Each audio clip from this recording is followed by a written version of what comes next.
My friend Larry had a niece. She was a little goofy, drove a beat-up convertible, and worked at a grocery store. Larry would keep her car running as well as offer sage advice on all manner of things. She liked to play the lottery. For many years, she purchased one ticket per day as she left work. Her mother hated this ritual. Her mom would cite the waste of money and the certainty that she would never win.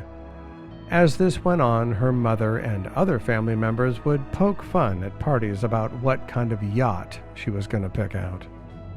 One afternoon, she scratched yet another ticket. She won. This wasn't the big payout, but from what I understand, it was in the $750,000 range. Larry's niece was ecstatic. She left the grocery store with her head in the clouds and drove straight to Uncle Larry's house. She burst into the kitchen, waving the scratcher like the golden ticket from Charlie and the Chocolate Factory. Larry glanced up from his ice cream. "How much?" he asked as he pointed at the ticket with his spoon. $785,000, she replied, continuing to dance in a circle. Larry followed with, "Don't tell your mother." She stopped. "Why not?" Then, in traditional Larry fashion, he said, "Because your mother is my sister and my sister is a jerk." She pulled a steel chair from under the kitchen table and sat. "What do you mean?" she asked, her demeanor switching from thrilled to bewildered. Larry began to explain.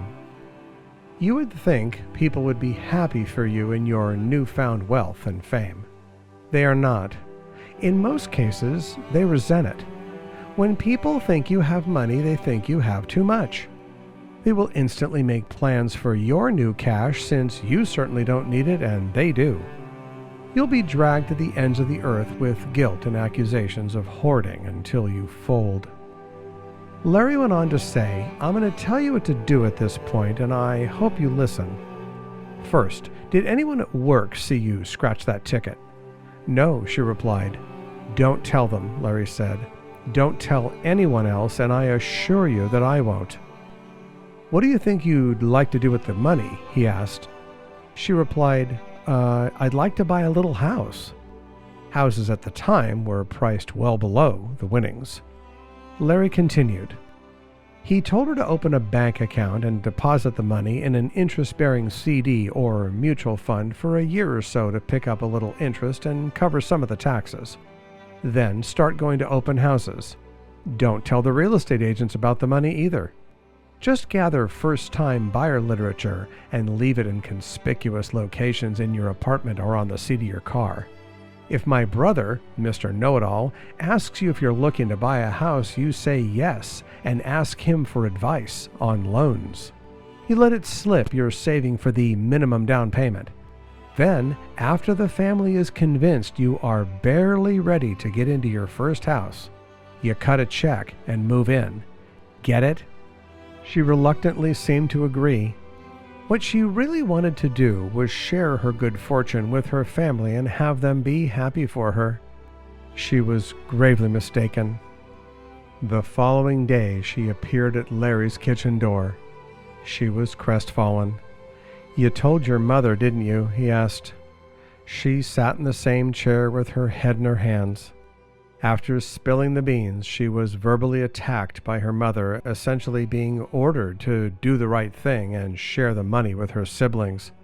It was forcibly pressed upon her that her brother needed help with his business as a plumber, and choosing to keep all that free money was borderline criminal activity.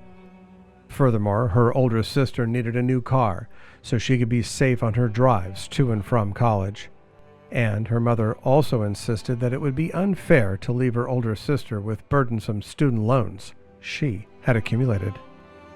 Her gleeful win was quickly transformed into rambling accusations of selfishness, with the only redemption being a monetary settlement. More than a third of the cash was plundered amid a tornado of guilt, handed over to maintain family unity once the word got out. Her Uncle Larry's cleverly crafted white lie would have not only kept the peace, but she would have also kept all the money and would have comfortably landed a paid-for house and likely a sizable nest egg to boot. The reward was not the cash. The real prize was silence.